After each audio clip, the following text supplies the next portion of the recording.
아침에 시작을 알리는 글로벌 주식 라이브 월스트리트 모닝 브리핑 3월 29일 수요일 방송 시작합니다. 여러분 안녕하세요. 여도은입니다. 네, 제가 약간 복실복실한 옷을 입고 있죠. 추워요, 여러분. 어제도 봄의 기운을 만끽하고 싶어서 얇게 입었다가 이제 아침 저녁으로 된통 추위에 덜덜 떨었던 기억이 있어서 오늘은 따뜻하게 입었고요. 꽃샘 추위라고 하죠. 봄에 갑자기 이렇게 추위가 닥치는 이 상황 속에서 여러분들이 얇게 옷을 입고 다녔다가는 감기에 쉽게 걸리실 수 있기 때문에 따뜻하게 오늘도 뭐 잘 챙겨 입으시고 낮에는 더울 때 외투 잠깐 벗으면 되잖아요. 그러니까 아침에는 꼭 따뜻하게 옷을 챙겨 입으시길 바랍니다. 자, 오늘도 월스트리트 모닝 브리핑 뉴욕 증시 상황 전반적으로 좀 잠시 후에 확인을 해 보도록 하겠고요. 오늘 심층 인터뷰는 홍콩에 계셔서 이제 가끔 한국에 오실 때 저희 스튜디오에 함께 해주셨던 크래프트 테크놀로지스 오기석 기사를 법인장을 홍콩 현지를 연결해서 또 이야기를 들어보도록 하겠습니다. 오늘도 월가의 소식은 미국 주식에 미치다 이항영 전문위원과 함께 나눠보도록 하겠습니다. 자, 오늘은 장 마감 이후에 마이크론의 실적 발표도 있었고요. 속보도 있었고 내용들이 좀 많았습니다. 일단은 3대 지수의 상황부터 전달을 해드리자면요. 다우지수는 초반 대비해서 후반장에 무슨 데칼코마니처럼 상승했다가 바로 이렇게 하락으로 돌아섰습니다. 0.12% 소폭 하락하면서 마감을 했고요. S&P 500 지수도 0.16% 하락폭은 그렇게 깊진 않았지만 어쨌든 장중 내내 계속 빨간불을 켜는 그런 모습이었습니다. 나스닥 지수도 상대적으로 어제 이어서 오늘도 하락폭이 컸고요. 이제 2거래 연속 국채금리의 영향을 받으면서 0.45%대 하락한 11,716포인트 선 마감이 됐습니다. 자, 이 가운데 국제유가가 계속해서 오름세를 보이고 있습니다. 전일 5% 넘게 올랐던 국제유가 어제 밤 사이에도 1% 넘는 상승 보이면서 배럴당 WTI 기준으로 73달러 선을 다시금 회복하는 모습을 나타내고 있습니다. 자, 이제 전체적으로 이제 은행 쪽에 있어서의 리스크가 조금은 진정되는 기미가 보이자 추가 금리 가능성, 금리 인상 가능성도 다시금 제기가 되고 있고요. 올해 우리는 금리 인하까지를 시장에서는 바라보는 그런 시각이 컸지만 금리 인하는 없을 것이다 쪽에 다시 한번 무게가 실리고 있습니다. 그러니까 시장의 분석은 이런 거죠. 지금 여전히 잡히지 않고 있는 물가 그리고 계속해서 과열 양상이 지속되고 있는 고용시장 속에서 연준이 금리를 만약에 혹시라도 이제 경기에 대한 우려 때문에 선제적으로 낮추게 된다면 이에 따라서 혹여라도 다시금 발생하는 문제에 금리를 선제적 대응한 것이 더 큰 문제를 야기시킬 수 있을 것이다 쪽으로 시장은 해석을 하면서 올해는 금리 인하는 없을 것이다라는 이야기를 또 블랙록 쪽에서도 하는 상황이 연출이 되고 있습니다. 여러분들은 어떻게 생각하시나요? 연준이 과연 금리를 인하하지 않을까요? 금리 인하한다면 정말 경기에 큰 문제가 생긴 거라는 방증이 될 수도 있을 거라서 저도 이제 금리 인하를 하게 되면 진짜 큰 상황이 발생을 한 거구나 라는 생각을 계속하게 됩니다. 자, 이 가운데 국채금리 같은 경우에는 은행 위기 좀 진정 양상 속에서 다시 오름세를 보이고 있는데요. 10년물 같은 경우에는 3.56%까지 다시금 올라섰고요. 2년물 국채금리가 4%를 넘어섰습니다. 지난 3월 22일 이후에 가장 좀 높은 수준으로 다시금 올라가고 있고요. 지금 주택가격 같은 경우에는 7개월째 하락 국면에 놓여 있다라는 지표 계속 나오고 있습니다. S&P 코어 로직 케이스 실러가 집계한 올해 1월 계절 조정 기준으로 한 전미 주택가격 지수가 전월비 0.2% 하락, 그러니까 7개월째 연속적으로 하락하고 있는 것으로 보였고요. 전년 같은 기간 대비해서는 3.8% 올랐지만 전달 상승률 5.6%, 그러니까 전달에는 전월 대비 5.6%가 올랐었는데 3.8%로 둔화가 되는 모습이 나타났습니다. 더 컨퍼런스 보드가 발표한 3월 소비자 신뢰 지수가 104.2를 기록했습니다. 전월 103.4보다는 조금 더 개선되는 모습들이 나타나고 있고요. 월스트리트 저널이 집계했었던 예상치가 100.7이었는데 이를 웃돈 104.2를 기록했고, 그러나 지난해 평균이 104.5였던 데 반해서는 이를 조금 못 미치는 그러한 모습이 나타났습니다. 자, S&P 지수 내에서 뭐 통신 섹터, 헬스케어 그리고 기술 관련된 종목들이 다소 하락세가 좀 짙었고요. 반면 국제유가가 오르자 에너지, 산업, 소재, 유틸리티 관련된 종목들은 올랐습니다. 맵을 보면서 하나씩 좀 이야기를 나눠보도록 하겠습니다. 자, 지금 보면은요. 빅테크 종목들 앞서서 하락이 가장 짙었다고 말씀을 드렸죠. 마이크로소프트 0.4% 하락, 그리고 애플의 주가가 0.4% 하락했는데, 애플 같은 경우에는 어제는 어펌이라는 기업 아시죠? 페이레이터. 지금 결제하면서 나중에 우리가 돈을 낼 수 있게 하는 그런 서비스로 굉장히 이슈가 됐었던 기업인데, 후불 결제 서비스를 애플에서 내놨습니다. 애플페이 레이터를 출시하기로 했다라는 소식이 전해졌고요. 이와 함께 후불 결제 서비스 회사인 어펌의 주가는 이 소식이 전해지면서 주가는 7% 넘게 하락을 했습니다. 또 다른 빅테크 기업들 구글 1% 하락, 메타도 1% 하락했고요. 아마존의 주가도 0.82% 하락, 테슬라 같은 경우에도 1%대 하락을 했고요. 전기차 관련해서 루시드도 감원 에 대한 소식이 전해졌습니다. 루시드가 직원의 약 18% 정도 1,300명을 감원한다라는 소식이 전해졌고요. 임금 삭감도 지금 이 삭감과 관련해서 이 감원에 관련해서 2,400만에서 3천만 달러의 비용이 발생할 것으로 보인다. 이것은 1분기에 적용이 될 것이다라고 시장이 전달됐습니다. 주가는 장중에 큰 폭의 하락을 나타냈습니다. 자, 또 다른 종목들 보자면 뭐 월마트, 코스트코 이쪽 필수 소비재 쪽은 약간 엇갈린 움직임들이 좀 나타났고요. 헬스케어 쪽에서는 존슨앤존슨 0.96%, 머크의 주가가 1%대 하락, 유나이티드 헬스그룹이 2% 가까이 하락을 하는 모습. 반면 에버비나 일라이릴리 등의 종목들은 1% 미만이긴 하지만 상승 흐름 이어갔고요. 암잔의 주가도 소폭 올랐습니다. 자, 에너지 섹터 쪽에서 엑스모빌, 쉐브론 등의 종목들 1% 넘게 올랐고요.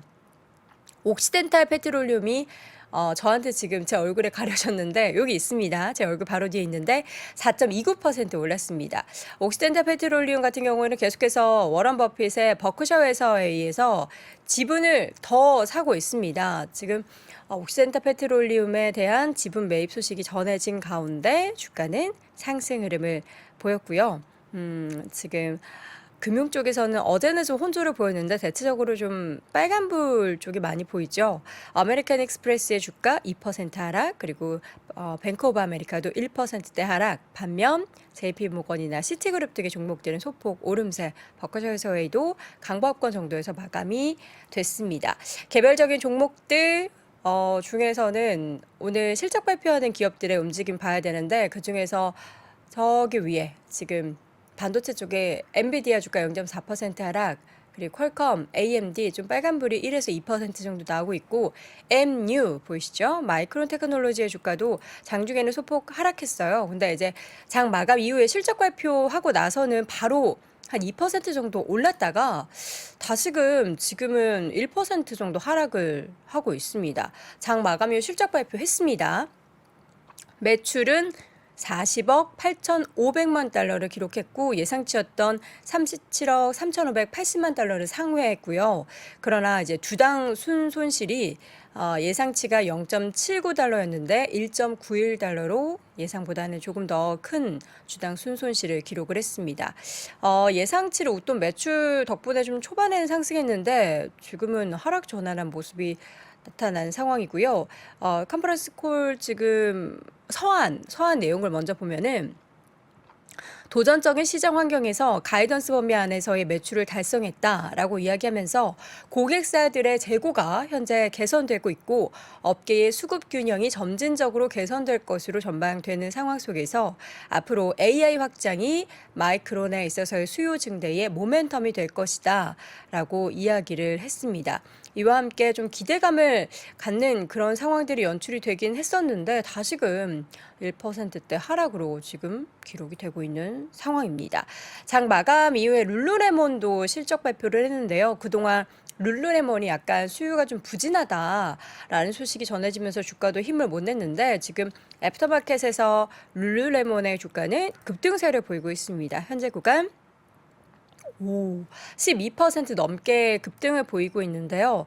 월가 예상치를 상회하는 분기 실적을 발표를 했습니다. 그리고 2023년 올해에 대한 실적 가이던스도 더 상향 조정을 했고 전반적으로 이제 긍정적으로 낙관적인 전망을 하면서 주가가 애프터마켓에서 12% 급등한 359달러 기록이 되고 있습니다. 또 다른 개별적인 종목들 몇 개 보자면 알리바바의 주가가 급등을 했습니다. 6개 그룹으로 분리하기로 했다라는 소식 가운데 주가는 14% 넘게 올랐고요. 또 리프트, 우버와 함께 경쟁사죠. 지금 CEO가 경영진 교체 소식이 전해지고 있는 가운데 신임 CEO가 회사의 매각 가능성을 일축하면서 주가는 7%대 하락을 했습니다. 자, 그리고 월그린 부츠 얼라이언스 주가는 실적이 예상치를 웃돌면서 함께 상승세를 보이는 모습이 기록이 됐습니다. 마이크론이 왜 그럴까요? 마이크론이 애프터마켓에서 지금 주가 움직임이 상승했다가 지금 하락 전환한 게 약간은 조금 깨름직한데 전반적으로 올해 실적 그리고 지금 분기의 실적의 발표 이후에 저점이 형성될 것이다. 저점일 것이다에 대한 기대감이 전반적으로 최근 우리 시장에서도 반도체주를 좀 이끌어가는 모멘텀이 되기도 했는데 부디 안 좋은 이야기는 없기를 바라보도록 하겠고요. 잠시 후 이어지는 심층 인터뷰에서는 AI 쪽에서 과연 또 우리 시장 상황이 어떤지, 뉴욕 증시 상황은 어떤지에 대해서 분석해 볼 텐데요. 잠시 후 크래프트 테크놀로지스의 오기석 법인장과 함께 다시 돌아오도록 하겠습니다. 이번에는요, 홍콩으로 연결을 해서 이야기를 좀 나눠보도록 하겠습니다. 크래프트 테크놀로지스의 오기석 법인장 함께합니다. 법인장님 어서 오세요. 네, 안녕하세요, 네, 앵커님. 오랜만에 또 안녕하세요. 인사드립니다. 네, 안녕하세요. 홍콩으로 연결하면 항상 저는 죄송한 마음이 드는 게 어, 굉장히 이른 시간이죠. 아닙니다. 전 너무 네. 좋습니다. 자, 불러주셔서. 오늘은 인공지능, 그러니까 사실 좀 더 어떻게 보면 감정을 배제한 건가요? 데이터로만 어, 바라보는 건가요? 요즘은 음, 사실 사람의 센티먼트들도 어느 정도 반영을 할 수 있는 것 같아요. 같이 분석을 학습시키는 하는군요. 방법에 따라서 뭐 여러 가지 형태로 나올 수가 있는데 데이터 네. 위주로 가는 경우도 있고 음. 센티먼트까지 할 수 있는 경우도 있고 오늘은 그래서 어, 인공지능이 현재 시장 상황을 어떻게 보고 있는지에 대해서 한 예시를 좀 보여드리려고 자료를 좀 준비를 해봤습니다. 네, 인공지능으로 바라본 현재 시장 상황이 어떤지 하나씩 좀 열어보도록 하겠습니다. 과연 지금의 금융시장, 주식시장을 어떻게 좀 분석을 하고 있을까요? AI는? 지금 이제 저희가 준비한 자료 중에 3페이지를 보시면 이제 좀 나올 것 같은데, 뭐 앞에는 뭐 챗GPT에 관련한 얘기들도 있고, 올해는 사실 이제 워낙 이제 챗GPT 관련한 이슈들이 많다 보니 지금 제가 듣기로는 한국의 서점가에도 그 베스트셀러들은 전부 다 챗GPT 관련한 서적들이 좀 도배를 하고 있다라는 얘기도 좀 듣기도 했고요. 사실 저는 홍콩에서는 지금 챗GPT를 못 써요. 그 중국에서 맡고 있기 때문에 네. 대신에 이제 빙챗은 이제 사용을 할 수가 있는데 음, 뭐 홍콩에서도 굉장히 많이 사용하고 있고 뭐 지금 하루에 뭐 1,300만 명 이상 이제 사용자들이 이제 그 신규로 챗GPT를 사용하고 결국은 보면은 지금 인공지능 기술이 처음으로 일반 대중들의 관심을 가지고 또 대중들이 시간을 엄청나게 많이 사용하게 된 케이스가 지금 저희가 현재 보고 있는 2023년의 AI 혁신이 아닌가라는 생각을 좀 하고 있는데 이걸 네. 이제 금융시장에 어떻게 쓸 수 있을까를 보면 좀 전에 물어보셨던 이제 시장이 분석한 현재 시장 상황을 조금 한번 저희가 한 6가지 정도의 이제 그 인공지능 모델을 좀 섞어서 좀 음. 분석을 해봤는데요. 첫 번째 이제 핵심 키워드들이에요. 그래서 지금 3페이지에 지금 있는데 실리콘밸리 은행 부도 여파가 남아있죠. 아직 남아있을 때 전체 시장에서 전문가들이 내놓은 리포트들을 AI가 종합적으로 분석해서 이제 키워드들을 사람이 아닌 AI가 추출했을 때 어떤 것들이 나오냐라고 보면 전체 한 40가지 지금 주요 키워드들이 선정이 되는데 그 중에서 한 23개 정도가 이자율, 채권, 은행 시스템 관련한 키워드들이 사실 많이 매칭이 됩니다. 그래서 네. 지금 결국 사실 이거는 인공지능이 자체적으로 뭘 보고 있다라는 건 아니고 음. 사람들이 지금 혹은 투자 전문가들이 주요하게 보고 있는 키포인트들이 음. 뭔가라는 걸 이제 사람 대신 추출해 준 거기 때문에 지금 시장에 그 두려움이 반영될 수밖에 없고요. 그래서 실리콘밸리 부도 여파가 지금 2주 정도 좀 지나긴 했지만 그래도 여전히 아직 시장에서는 좀 조심스럽게 보는 게 아닌가라는 음. 생각이 좀 듭니다. 네. 지금 여기 보면 부정적인 것과 긍정적인 것이 이렇게 네, 나눠져 있잖아요. 이것이 뭐 맞습니다. 시장이 좀 좋은 상황이면 긍정적인 그 키워드들이 더 많이 좀 도출이 되나요? 아무래도 그렇게 됩니다. 이게 음. 그 리포트에 나와 예를 들면 이제 증권사 리포트를 보실 때 뭐 한 10장, 20장이라고 했을 때 애널리스트들의 경우는 이제 뭔가 뚜렷하게 뭐라 그럴까요? 지금은 무조건 사세요, 무조건 파세요라기보다는 그 행간을 읽어야 된다라는 말을 많이 하잖아요. 네. 그러니까 약간 이게 AI가 행간을 읽었다라고 생각하시면 되는 게 음. 아무래도 시장이 긍정적인 상황일 때는 저희가 지금까지 보면 긍정적인 키워드들이 훨씬 더 많이 발견이 되고요.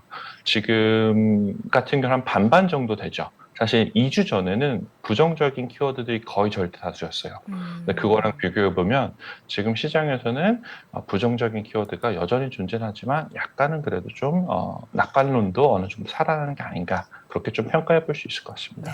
지금 보면은 거의 뭐 반반 정도로 긍정과 네. 부정이 나와 있는데 이 많은 키워드들 중에서 우리가 또 핵심적으로 봐야 할 키워드들이 몇 가지 있을 것 같은데 무엇을 꼽아 주셨을까요? 요거를 이제 키워드를 꼽아 보려고 하다가 네. 아예 AI한테 그 물어봤어요? 시장분석 리포트를 써달라고 했거든요. 어? 그래서 지금 4페이지를 보시면 지금 이게 AI AI가 쓴 거예요? 근데 제가 하나도 손 안 댔습니다. 그래서 문법도 좀 가끔 보면 좀 어. 이상하게 좀 있는데 법인장님 일 안 하시네요. 이제 AI한테 아, 시키는 겁니까? 방송 네요. 준비를 하고 예. 있습니다. 네. 뭐라고 얘기를 하는지 궁금하네요. 예, 보도록 하겠습니다. 네, 그래서 뭐 여러 가지 결론들이 좀 나오고 있는데 네. 우선 이제 보시기 좀 편하게 제가 한 거는 이제 부정적인 키워드들은 이제 붉은색으로 표시하고 음. 긍정적인 것만 초록색으로 표시한 것만 제가 했어요. 그래서 네. 지금 보면 첫 번째 제일 궁금한 게 금리 인상, 이자율 부분이 제일 궁금하실 텐데 음.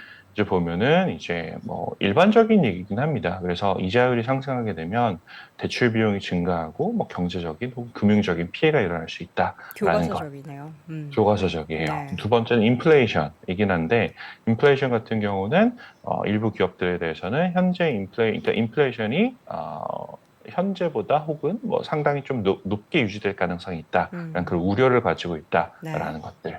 그리고 또 이게 AI 시장 같은 경우는 사실 앞에도 키워드로 하나 나왔었는데 그 인공지능을 활용하는 시장에 대해서는 앞으로 연평균 성장률이 한 5년 동안 20%씩은 성장할 것이다라는 걸 봤을 때 음. AI 테마 주식 같은 경우는 상당히 관심을 가지실 필요가 있지 않을까라는 생각이 좀 들고요.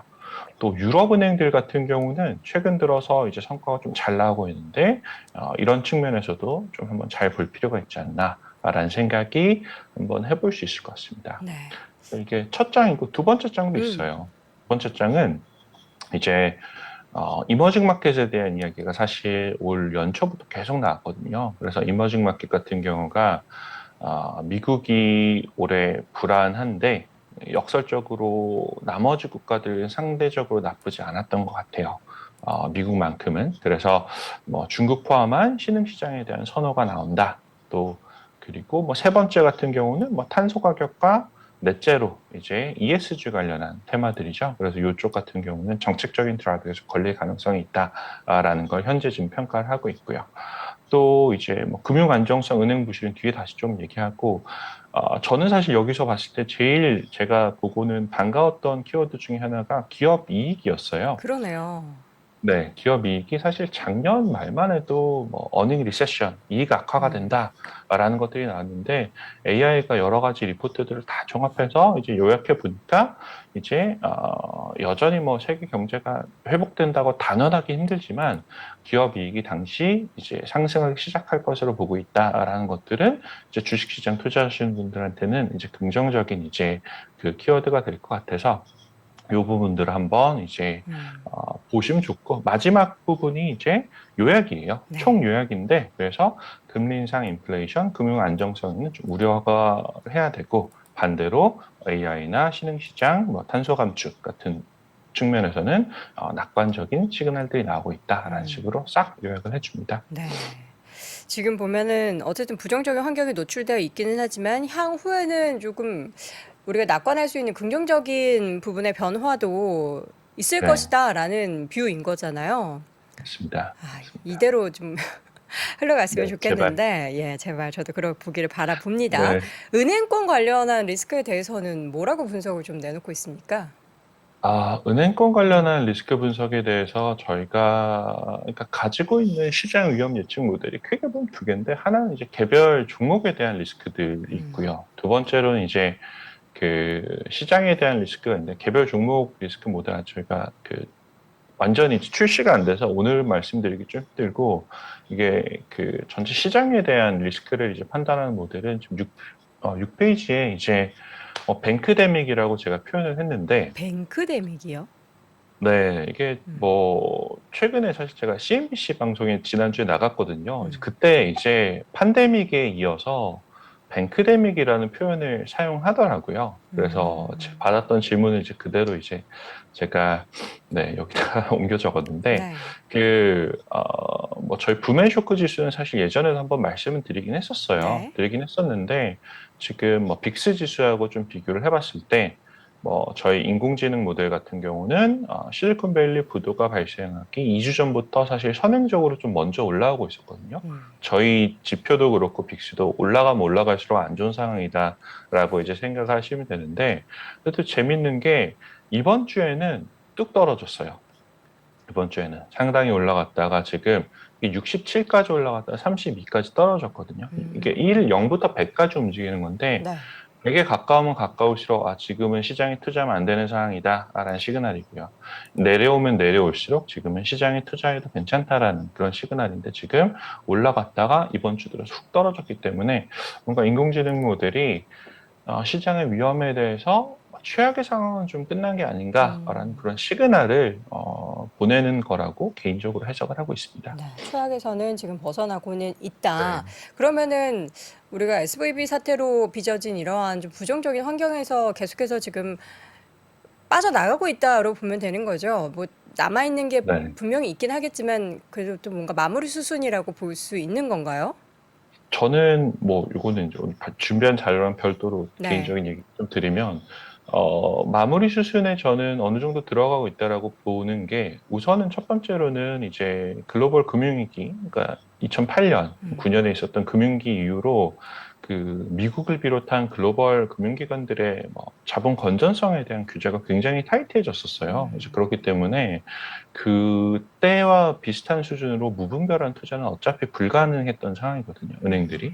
실리콘밸리 은행이라든지 몇 가지 은행은 정말 예외적인 케이스였다라고 생각을 하고 있고 크레딧 스위스 같은 경우도 사실 예외적인 게 몇 차례 아케고스하고 그리고 또 그린실 사태들을 이제 지나오면서 거의 예외적으로 자본에 큰 충격을 받았던 케이스였어요. 지금 이제 얘기가 나오는 게 도이치은행이 얘기가 나오는데 도이치은행 같은 경우는 사실 크레딧 스위스하고는 케이스가 다른 게 첫 번째로는 이제 독일에서 가장 큰 은행이기 때문에 독일 중앙은행이 그 무너지는 거를 보고 있을 리가 없고요. 첫 번째로는.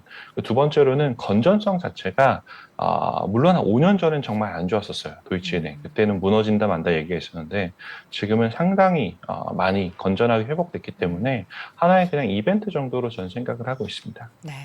아주 깔끔하게 정리를 해주셨는데, 과연 네. AI가 그럼 보는 네. 이번 시장의 위험에 대한 변수를 지금 가지고 오셨는데, 네. 이 무슨 말인지 모르겠는데, 이게 어떤 변수인 아, 거죠? 네, 이게 뭐냐면은, 인공지능 모델이 어떻게 움직이냐면, 네네. 그, 변수를 집어넣어요. 저희 음. 모델 같으면 한 80개 정도의 변수들이 들어갑니다. 그래서, 시장에 영향을 미칠 만한 변수요? 네, 어, 시장의 위험에 영향을 미칠 수 있는 네. 변수들이 한 80개 정도 들어가는데, 음. 그 80개 변수 중에서 저희 모델이 이번 주에는, 요 3개 정도가 제일 중요한 것 같아. 라고, 리포트에서 알려주거든요. 네. 그래서 이 위험도가 떨어졌다라고 판단하는 과정에서 가장 중요하게 작동했던 3가지 변수라고 생각을 하시면 됩니다. 그러니까 사람 같은 경우도 뭔가 위험도가 떨어졌다라고 하면 근거가 있잖아요. 음. AI 모델 같은 경우도 이제 그 결과를 냈을 때 이제 어떤 변수들을 중요하게 봤는지를 이제 알려주는데 그거라고 생각하시면 됩니다. 네. 지금 글을 통해서 지금 뭐 어떤 시그널들이 나오고 있는지 확인할 수 있나요? 네. 지금 저희가 음. 그 변수가 첫 번째는 네. 변동성, 미국 시장의 변동성, 두 번째는 미국 시장의 1개월 모멘텀, 그리고 마지막으로는 미국 단기 국채 금리하고 음. 대형주 수익률의 상관관계 3가지가 이제 나왔는데 하나씩 이제 먼저 말씀드리면 8페이지에 이제 변동성이 첫 번째 가장 중요한 요인으로 잡혔어요. 네. 그래서 이제 저희는 빅스뿐만 아니라 여러 가지 다른 것들도 보긴 하는데 우선 이해하기 쉬우시게 빅스를 가지고 왔는데 빅스 같은 경우는 제가 이제 그 자료를 작성했던 어제 시점으로 이제 썼기 때문에 데이터는 좀 아웃되긴 했지만 그러니까 그 실리콘밸리 은행이 무너졌던 그 순간에 그 빅스가 25까지 상승을 했거든요. 근데 지금은 어젯밤 기준으로 19까지 떨어졌습니다, 사실. 그렇기 때문에 변동성 자체가 이제 사실 많이 올랐다가 좀 떨어졌던 이제 그런 부분에 대해서 시장 참가자들이 위험을 좀 적다라고 위험이 낮아졌다라고 판단하는 게 아닌가라고 이제 생각을 할 수 있는 근거 중에 하나가 될 것 같고요. 또 빅스 같은 경우는 지난 1년 동안 보면 한 17에서 35 정도 사이에서 많이 이제 움직이긴 했는데 또 하나 이제 재미있는 게 빅스의 경우는 아마 다른 분들도 많이 얘기하실 거예요. 보통 이제 장기 평균이 20 정도가 되거든요. 그래서 지금 이제 20 아래로 떨어졌다라는 거는 이제 여러 가지 이제 알고리즘 트레이딩을 하는 투자자들 같은 경우 혹은 일부 자산 배분 이제 투자자들 같은 경우는 빅스가 20 아래로 떨어지면 주식 시장이 조금 더 편하게 이제 추가 투자할 수 있는 그 시그널이 발생했다라고 보셔도 될 것 같아요. 그래서 저희 모델도 첫 번째로는 변동성을 주요한 변수로 봤다라는 네. 거. 네. 그리고 두 번째는 이제 1개월 모멘텀이거든요. 과거 1개월 동안 시장이 어떻게 움직였는가라는 부분인데 중간에 차트를 조금 넣어놨어요. 그래서 SPY, 이제 S&P 500 ETF의 과거 1개월 동안의 모멘텀을 이제 롤링으로 본 겁니다. 계속 연결해서 이제 본 건데 보시면은 제일 하단에 제일 안 좋을 때가 보통 한 10% 정도까지 한 달 기준으로 낙폭이 떨어져요. 네. 그리고 올라가는 구간도 보면 한 반대로 상단 한 10% 정도까지 올라가면은 이제 단기적 랠리가 마치는 케이스가 보이게 됐고요. 그래서 지금 실리콘밸리가 무너졌을 때 그 S&P 500 지수의 그 당시 1개월 모멘텀이 마이너스 6%였거든요. 네. 그래서 하단에 거의 단기적으로 도달했다라고 이제 판단을 할 수 있는 게 과거 1년 패턴 보면 케이스마다 좀 다르지만 한 마이너스 한 달 기준 수익률이 마이너스 5에서 마이너스 9% 정도 도달하면 단기 바닥을 형성하고 반등세가 나타나는 경향들이 보여요. 지금 같은 경우도 지금 어느 정도 바닥이 좀 형성된 게 아닌가라는 이제 생각을 하게 되고요. 네. 특히 이제 이거는 뭐 하락 사이클이 좀 진정됐다라고 볼 수 있고 또 마지막으로 사실 이제 세 번째 변수 같은 경우는 단기 국채 금리하고 대형주의 수익률의 상관관계라는 변수가 신규로 잡혔거든요, 이번에. 근데 요거 먼저 말씀드리면 국채 1년물 금리가 미국이 최근에 가장 높았을 때 3월 초에 4.57%까지 올라왔습니다. 근데 지금 현재는 죄송해요. 5.24%까지 올라왔습니다. 근데 지금 현재는 한 4.5% 언저리까지 지금 하락한 상태고요. 그러니까 한 2주 사이에 2, 3주 사이에 한 0.65% 가까이 지금 하락을 했거든요. 단기 국채금리가. 단기뿐만 아니라 중장기 국채금리도 다 같이 하락을 했어요. 이거는 결국은 시장이 가지고 있는 스트레스 상황이 어느 정도 좀 낮아진 게 아닌가라는 그 해석을 할 수가 있고, 또 네. 하나는 오늘은 여기서 차트는 준비 못했는데 2020년에 보면 코로나 급락했을 때 있잖아요. 네. 급락한 다음에 다시 상승하는 구간에 어떤 패턴이 있었냐면, 그때 또 역시 단기 국채 금리는 꾸준히 하락하는 모습을 보였습니다. 그래서 단기 국채 급락 과정이 이제 주식시장 상승의 신호탄이 되었었던 게 2022년이었거든요. 그래서 그 변수를 저희 모델도 이번 주에는 신규로 좀 중요하게 본 게 아닌가라는 이제 그런 말씀을 드릴 수 있을 것 같아요. 그래서 이 변수는 사실 매주 좀 바뀝니다. 그래서 네. 아마 다음 주 되면 새로운 변수들을 저희 모델이 좀 중요하게 볼 것 같은데, 현재로서는 이 세 가지를 시장 위험 판단의 주요 근거로 활용하고 있는 것 같습니다. 지금 3대 변수 네. 내용들을 보면은 어쨌든 시장 상황이 지금 약간 변동성이 있긴 하지만 긍정적인 우리가 향후에 시장 상황을 가늠해 볼 수 있는 상황인 거네요. 네, 맞습니다. 지금 어. 최악의 상황은 좀 네. 지났다라는 그런 시그널이 온 것 같고, 다만 이제 저희 모델이 뭐 한 두세 달 이렇게 앞서까지 시장을 예측하는 거 아니고 주간 단위 모델이에요. 그래서 이제 제 개인적인 경험으로 이렇게 위험도가 내려갔다라고 하면 보통 2, 3주 정도는 이런 패턴이 유지되는 경향들이 있었거든요. 그래서 앞으로 한 단기적으로는 시장이 좀 괜찮지 않을까라는 생각은 하고 있고, 네. 그다음 또 제롬 파월이 뭐라고 할지 자, 모르겠습니다. 그건 정말. 단기적으로 네. 봤을 때는 어쨌든 조금은 이제 부정적인 환경에서 벗어나고 있는데 그럼 이 네. 구간에서는 우리 시장 참여자분들이 어떤 전략을 취해야 될까요? 요거는 저 자료는 준비는 하지 않았지만, 그 가장 많이 받는 질문 중에 하나가 성장주 랠리가 계속될 것인가? 저도 라는 궁금해요. 부분이거든요. 네. 성장주 랠리가 사실 올 연초 들어서 이제 3월, 그러니까 지난주 금요일까지만 보면 성장주하고 가치주의 성과 격차가 한 13% 포인트 가까이 났어요.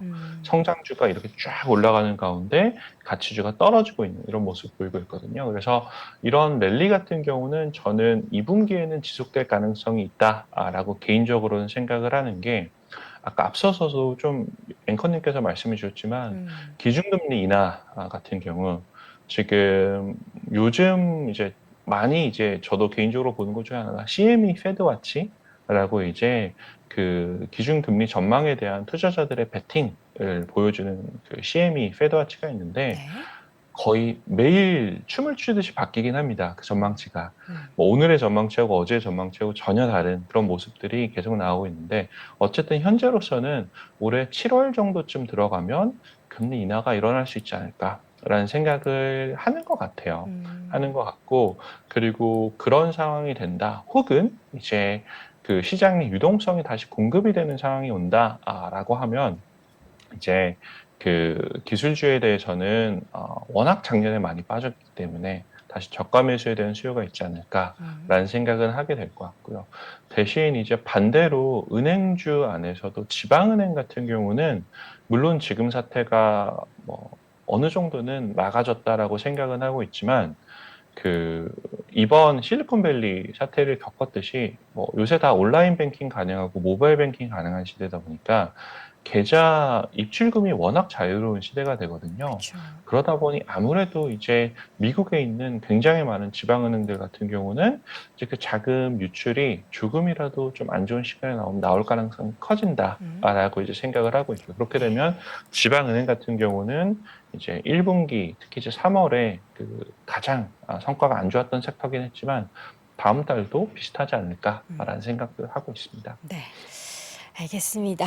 주간 단위고 좀 이렇게 단기적이긴 하지만 어쨌든 뭐 안 좋은 게 나온 게 아니라 좋은 시그널들이 나오고 있어서 네. 다행이고요. 이러한 단기적인 움직임들이 중장기적으로 올해 내내 좀 이어졌으면 좋겠습니다. 종종 그러면 요런 네. 내용들 시그널 바뀔 때마다 연결해서 예. 좀 변화를 말씀해 주시면 좋을 것 같아요. 좋다 안 좋다라는 얘기들을.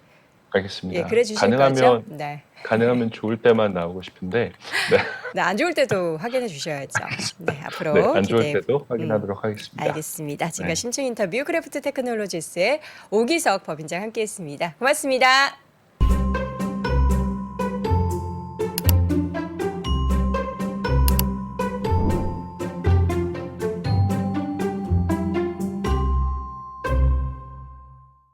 의 소식 미국 주식에 비치다 이항영 전문위원 함께합니다. 위원님 어서 오세요. 네, 안녕하세요. 이항영입니다. 네, 제가 귀염떨게는 나이가 좀 가득 찼죠. 아, 무슨 소리 하세요? 그렇게 거짓말 하시면 안 돼요. 제가 너무 멋있고 예쁘다고 귀엽다고 막 박수 치랬는데. 거짓말하지 마세요.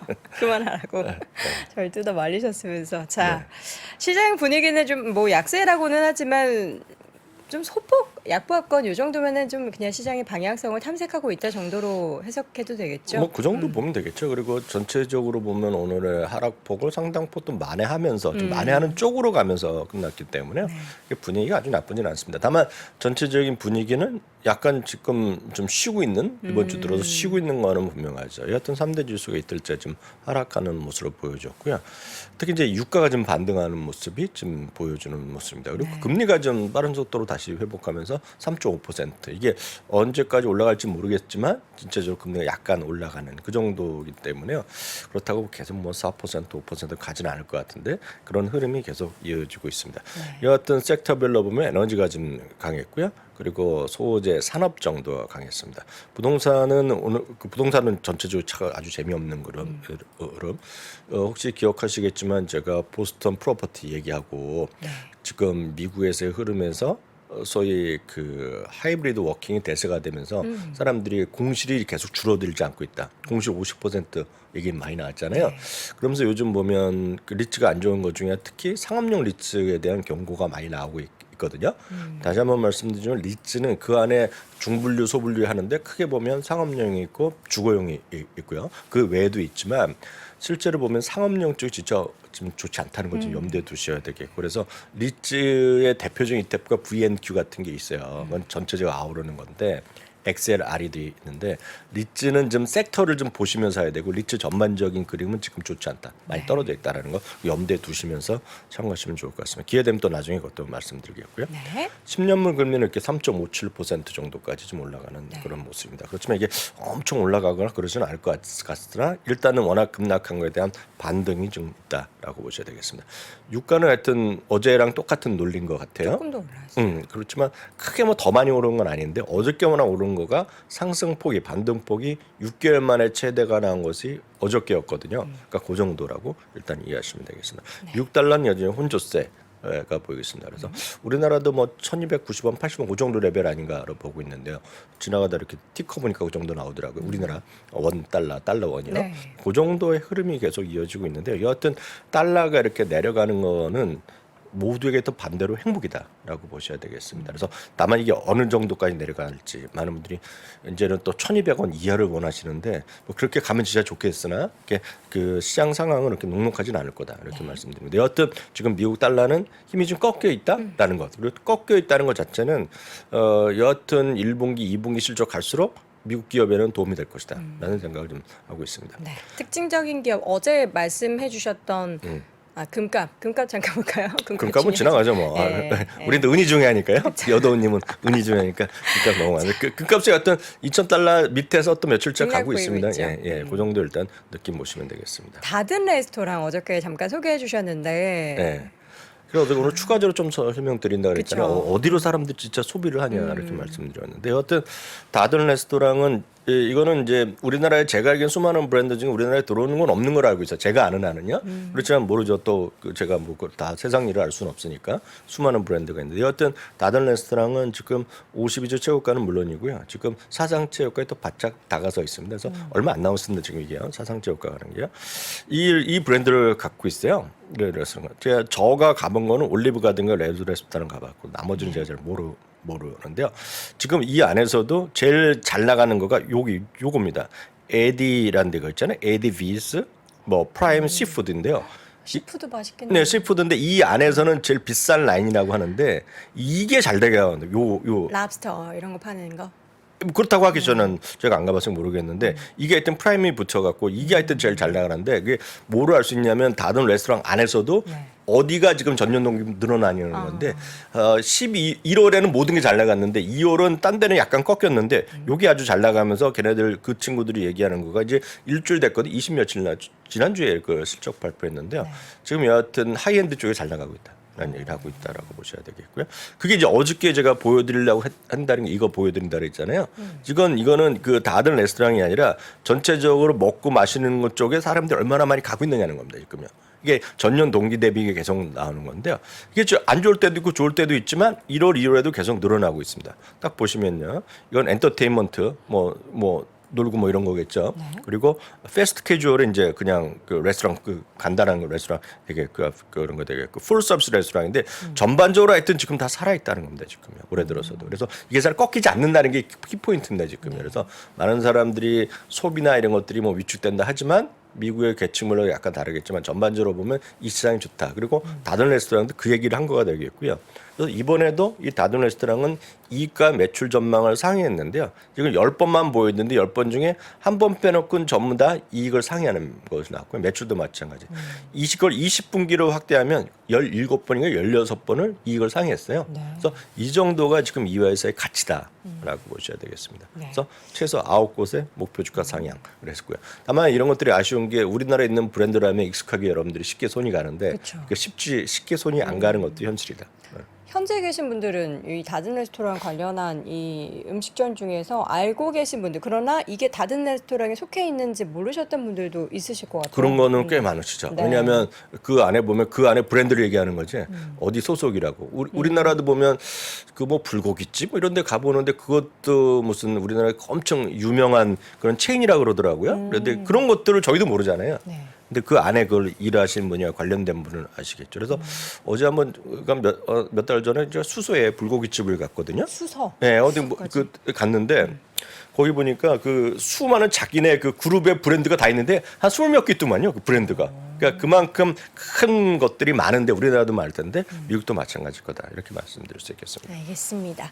자, 이어서는 이제 오늘 실적 발표한 기업들 보기 전에 알리바바의 주가 급등 네. 6개로 분사를 한다고. 그 이 분사된 알리바바는 기업 사실 주식 투자자한테 기쁨도 줬지만 최근 3년 동안은 큰 실망. 그리고 알리바바 때문에 우리나라에서 소위 그 중국 기업에 대한 이미지가 아주 망하게 하는 큰 요인 중에 하나를 알리바바가 제공했죠. 그 중국 기업은 언제나 중국 정부에서 네. 쥐락펴락 할 수 있다라는 맞습니다. 거를 그게 그 후광통 나와서 얼마 안 있어서 중국의 아주 대표적인 생활용품 기업이 거래가 정지된 적이 있어요. 혹시 기억하실지 모르겠지만 6개월 동안 거래가 정지됐는데 아무도 이유를 몰랐거든요. 네. 이유를 이야기 안 했고 어느 날 뜬금없이 6개월 후에도 거래가 재개된 적이 있는데 알리바바 이제 기억하실지 모르겠지만 2020년에 한참 잘 나갈 때입니다. 그때 팬데믹 이게 좀 잘 나갔을 때인데요.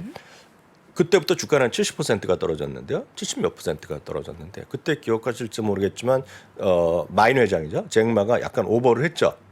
제가 중국 사람인 거 하면서 공산당을 엄청 비판하면서 했거든요. 그때부터 이 모든 사단이 나타난 거죠.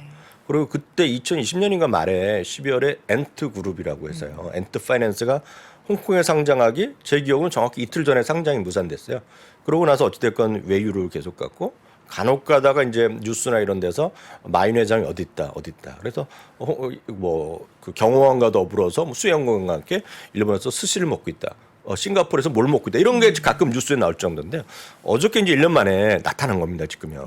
그 베이징에 나타나갖고 6개 사업부로 분할한다는 얘기를 한 겁니다. 클라우드, 타워파이어 등등 6개인데 그래서 이거를 여러 우리나라 기사만 보면 그냥 단편적인 해외 뉴스로 그냥 연통해서 연합뉴스한 걸 그냥 한 것 같고요. 그래서 저 찾아보니까 파이낸셜 타임즈 한번 들어가 보시면 자세히 나와 있습니다. 이 내용을. 그래서 이거 한번 들어가지고 그 캡처해 갖고 보시면 될 텐데요. 여기 나온 게 뭐냐면요. 이 내용부터 먼저 모르겠어요. 발표를 앞두고요. 중국 당국에 미리 통보한 것으로 얘기하고 있다. 미리 통보. 그러니까 근데 알리바바 측에서 중국 당국에 통보했다고요? 통보했다고 얘기하는데 최소한 2명한테 소스를 확인했다고 하고 쓴 겁니다. 파이낸셜 타임스 기사를 말씀드린 겁니다. 통보했는데 그 내용을 들어보면 통보했지만 실제를 보면 이미 다 협의한 거 아니냐. 뭐 서로. 협의했으니까 좀. 예. 그렇죠. 그러면서 공식적으로 중국 당국에서 요구받은 것은 없다고 하지만 중국에서 오케이 했다. 당국에서 오케이를 한 거로 지금 나누는 거. 얘기를 하고 있고요. 2020년에 그 당시에 비하면 28억 달러 벌금도 받고 엔트그룹 상장 직전 무산됐는데 어떤 6천억 달러의 가치가 증발했는데요. 6천억? 이 6개의 그룹으로 나누면 6개 정도 이렇게 됩니다. 이렇게 나오는 거니까 암적인 것은 이커머스가 가장 큰 거가 맞는데요. 그래서 이렇게 되면 이거에 대한 평가를 우리가 알 수 없고 오늘 주가는 10% 정도 올랐을 텐데요. 골드만삭스에서 분석한 거는 알리바바의 사업 가치를 나눠봤더니 이건 주당 가치입니다. 지금 주가는 뭐 90달러 얼마 할 것 같은데 저 가격은 지금 못 보고 왔는데 기억이 안 나는데 지금 전자상거래 분야가 주당 103달러의 가치가 있고요. 클라우드가 16달러. 그리고 국제 비즈니스 12달러 포함해서 한 137달러 정도 가치가 있다고 얘기해서 지금보다 뭐 40% 50% 올라갈 수 있다고 얘기하는데 뭐 이건 또 그런 주장이 있다는 것이 되겠고요. 여하튼 중국 기업의 어떤 그 실망감을 가져온 가장 큰 요인은 예전에 말씀드렸던 모 그룹이 있었고요. 두 번째는 알리바바였다라고 보시면 되겠죠. 물론 그 안에 신뢰도로 깬 건 이제 루이스앤커피는 뭐 말할 것도 없고 상장을 해서 직후에 그냥 날아갔잖아요. 그러니까 그런 것들이 있었지만 여하튼 평가는 각자 하셔야 되겠고요. 또 이런 일이 있었다라는 정도까지. 그리고 오늘 그래서 그런 중국 관련 기업들이 오늘 다 올라간 거는 바로 알리바바 때문이었다까지 말씀드립니다. 네.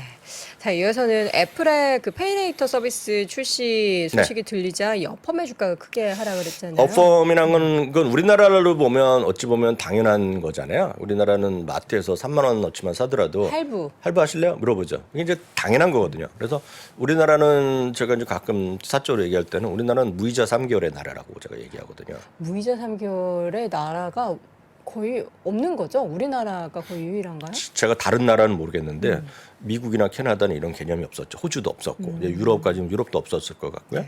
근데 그 우리나라 어찌 보면 당연한 거잖아요. 그러니까 우리나라가 이렇게 카드가 무이자 3개월이 확산된 건 예전에도 있었지만 IMF 직후에 보시면 기억나세요? 길거리에서도 카드를 만들어줬잖아요. 기억이 안 나요.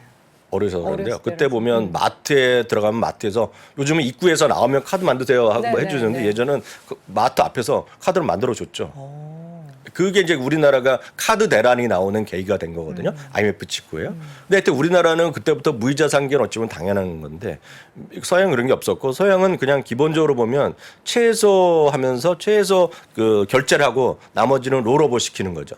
그러니까 롤오버라고 그래갖고 100만 원 리볼빙. 리볼빙이죠. 100만 원인데 2만 원만 내고 나머지를 네. 그냥 이자로 받는 건데 그쵸. 미국은 그런 개념에서 BNPL이 나오는 거죠. BNPL이 Buy Now Pay Later인데 우리나라 보면 그냥 무이자 할부라고 보시면 돼요. 네. 딱 그 개념인데 어펌이라는 게 이제 해갖고 많이 커졌고 근데 이게 우리나라에서는 무이자 할부인데 그 바이나우 페이레이터는 어쨌든 조금 수수료 내는 거 아니에요? 수수는 내가 내는 게 아니죠. 내가 내는 게 아니라 이거 기본적으로 보면 오늘도 그 6주까지 주고 4번에 걸쳐 나눠서 내게 하는데 이제 그때 없습니다 지금요. 진짜요? 예. 그럼 누가 내겠습니까? 누가 내요? 누군가 내죠. 누가 낼까요? 업체에서는 카드 파는 사람이 내겠죠. 파는 사람. 진짜. 예, 뭔가 누군가는 내겠죠. 그쵸. 중요한 건 내가 내는 게 아니라는 거죠. 그럼 그러니까 더 소비를 진작시키죠. 네, 그래서 이번에도 익숙한 거가 70 잠시 보여드리겠지만 거의 75%는 MZ 세대가 합니다. 그러니까 돈이 아직 부족한 사람이 하는 거죠. 그래서 소비를 진작시키니까 하는데 왜 어펌이 빠지냐면 어펌과 애플은 이미 파트너십을 맺고 하고 있었어요.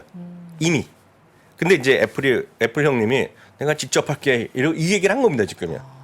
그게 마치 이거는 지금 어펌은 여전히 그 수익이 많이 나는 회사 아니었고 뭐 이런 건데 지금 큰 타격을 받았다고 보셔야 돼요. 제가 뉴스 이미지 가끔 몇 번 보여드렸는데 딱 이거거든요. 이런 기사로 해갖고 이 기사는 전부 다 오늘 애플의 보도 자료에 나온 거거든요. 근데 이게 보시면 우리나라는 익숙하지 않은데 우리나라도 여도 앵커 하셨다 그랬어요? 그 애플페이 신청하셨다 그랬어요? 아니요. 아직 못했어요? 아마 많은 분들 하신 분이 우리나라 첫날 100만 명이니까 이 방송 보시는 분도 많이 하셨을 거 아닙니까? 저도 했고요. 깨알같이 체크해 보면 그 중에 보면 그런 게 들어가 있는 거로 저는 알고 있어요. 제가 미국 사람이 아니어서 못 봤는데 여러분들이 온라인으로 결제하는 것들 있잖아요. 그러면 애플이나 그 앱스토어에서 결제하는 거 있잖아요. 기본을 바로 여기다 보여줍니다. 보여주는 선택지를 애플페이로 결제하겠냐 하면 제일 먼저 띄워주고 거기다가 이제 할부로 하시려고 또 써주는 거죠. 그래서 이제 무서운 겁니다, 애플이. 그래서 애플페이가 이렇게 확산되면 될수록 어제도 말씀드렸다시피 페이팔과 블럭이요 예전 스퀘어가 지금 어려워졌다고 말씀드렸잖아요. 네. 딱 이거도 지금 어펌도 쉽지 않죠 지금. 그래서 지금은 이 애플페이의 무서움이 계속 빛을 발하고 있다. 물론 그 안쪽에서 보면 갑질이다 할 수 있지만 그건 우리가 판단할 게 아니고 어찌됐건 애플페이 때문에 어펌은 어려워졌다. 바로 이 그림입니다. 이 그림이 엄청나게 커지고 있고요. 특히 Z세대, 밀레니얼 세대가 많이 쓰고 있다는 거죠. 사용자 비중이. 재작년이었나요? 애플이 카드 출시했을 때 그때 이제 막 나왔던 보고서 중에 애플이 그동안에 이제 뭐 이런 기기나 네네. 서비스 여기를 넘어서서 이제 금융 기업으로 발돋움할 것이다. 그게 이제 그거죠. 지금 애플 서비스거든요. 애플 서비스가 아이폰보다 매출이 커질 수 있다 하는 네. 얘기가 계속 나오는 거죠. 그래서 그 얼마 전에도 지금 모건 스탠리에서 그 모처럼 이제 5년 만인가 6년 만에 애플을 매수했는데 바로 그 얘기하는 거잖아요. 애널리스트가. 네, 그 얘기죠. 네, 그 얘기죠. 자, 알겠습니다. 장 마감 후에 실적 발표한 기업들이 몇 가지 있었어요. 먼저 룰루레몬의 주가가 애프터마켓에서 강하게 상승을 하고 있습니다. 저는 어저께 이제 내피셜로는 좋을 것 같지만 의견은 이렇게 팽팽하다. 네. 나오면 이제 큰 변동성이 있을 것 같다고 얘기했는데요. 어찌됐건 오늘 깜짝 실적을 발표했죠. 주당이 4.16이었는데 4.40 했고요. 매출이 43.9%가 늘어났습니다. 43.9% 엄청 대단한 거잖아요. 지난번에는 가이던스가 못 맞췄거든요. 그리고 재고에 대한 부담이 있었는데 이번에 가이던스를 상향시켜 버렸어요. 그래서 월가 예상치를 넘는 가이던스를 얘기했고요. 이게 벌써 작년에 앞으로 3년에 매출 더블한다 그랬거든요. 그게 큰 방대한 계획인데 이거 뭐 현실화될 수 있다 기대가 나면서 일단은 주가는 시간에서 12.7%나 급등하는 모습을 보여주고 있는 것이 흐름이 되겠죠. 근데 현재에서 이제 어제도 잠깐 얘기했지만 룰루레몬 제품이 사실 상대적으로 좀 고가잖아요. 네. 그래서 지금 이제 소비하기 여력이 좀 부족하다 보니까 좀 중저가 제품들로 소비를 옮기고 있다. 네. 그런 얘기들이 좀 있던데 그에 따른 영향 없을까요? 그런 사람도 있겠죠. 뭐 그렇게 돈 있는 사람들은 여전히 그 다음 그림 한번 상관없다? 제가 보여드리겠는데요. 지금 한번 말씀드리지 이거 않았나요? 자주 말씀하셨죠. 이게 지금 그건데요. 이번에 우리나라에서도 가격이 내렸네요. 이제 그 여름 너무 4월이 되니까. 하여튼 이게 약간 78,000원에서 55,000원인데 이거 남자들도 하고 있잖아요. 제 스타일은 아닌데. 제 본인 스타일이 아닌 것 같다고 하시는데요. 이게 중국 사람이라도 엄청나게 서양 사람도 많이 한다는 겁니다. 이게 제일 핫한 상품이었어요. 그래서 예, 오늘도 그런 얘기를 했고요. 오늘도 보면 벨트백. 계절 상품이 이번에 많이 팔렸다는데 이 얘기하는 거거든요. 겨울 제품. 예, 그러니까 이런 시즈널 상품이죠. 그러니까 토끼 모양이라서 이렇게 토끼떨을 연상하는 그런 소재로 만들었네요. 그것까지는 제가 모르겠는데 뭐 그럴 수 있겠죠. 예, 그런 약간 보들보들한 거. 네네. 전 이 제품을 봤거든요. 아, 예, 그래서 예쁘던가요? 저는 안 하죠. 근데 받은 사람은 제가 누굴 선물을 해준 거 봤거든요. 네. 다 좋아합니다. 근데 하여튼 가격이 내렸는데 하여튼 이런 것들이 많이 사는 거다. 그리고 중요한 건 남성들도 하고 있다. 네, 이게 이제 핵심 키워드가 되겠고요. 마이크론 테크놀로지는 오늘 시간에서 좀 처음에 반등하다 하락을 하고 있는데 지금 다시 또 강보합권을 올라서 한 네. 0.5%. 근데 저는 잘 모르겠어요. 그 느낌을 모르겠는데 수장 손실 규모도 켰고요. 매출도 못 맞췄는데 문제는 재고 수준이 개선이 기대고 있다. 앞으로는 누군가 희망 분명히겠어요. 그리고 글로벌 수요 공급이 그런 밸런스가 개선되고 있다고 얘기하고 있는데요.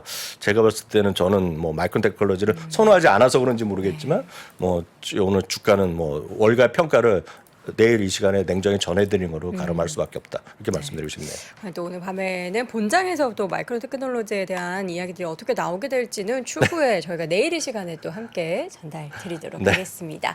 자, 이렇게 해서 오늘도 월가의 소식 미국 주식에 미치다 이항영 전문위원 함께했습니다. 위원님 고맙습니다. 네, 감사합니다. 네, 오늘도 월스트리트 모닝 브리핑 여러분 함께 해주셔서 대단히 감사드립니다. 내일도 저는 어김없이 6시 30분에 돌아오겠습니다. 여러분 고맙습니다.